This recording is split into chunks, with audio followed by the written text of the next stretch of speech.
Надале лекарството во услови на пазарна економија се повеќе станува вносен бизнис за поединци кои главно ја користат туѓата мака за да спечелат. Иако црквата постојано е во борба против самонаречените гатачи, бајачи и исцелители, народот се уште верува во нив и мошне често ги бара нивните услуги. И додека едни за лекувањето наплатуваат според некаков тарифник, други оставаат пациентите да одлучат сами колку ќе платат, односно остават за да се фати лекот или баењето.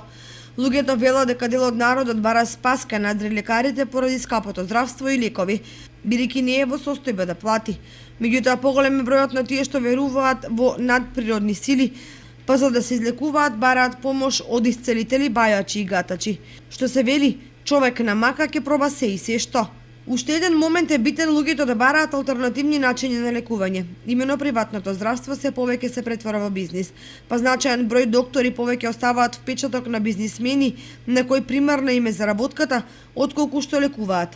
Не е тајна дека матичните лекари имаат линк со специјалисти низ државата, па пациентите ги насочуваат токму кај нив, а сето тоа всушност има бизнис основа.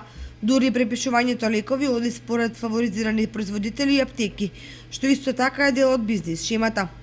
Се на се може би вклучното прашање на кој некој треба да одговори е кој и колку профитира на сметка на туѓата мака или неволја и дали состојбите може да се доведат во некои нормални граници и услови во кои здравието сепак ќе биде пред се.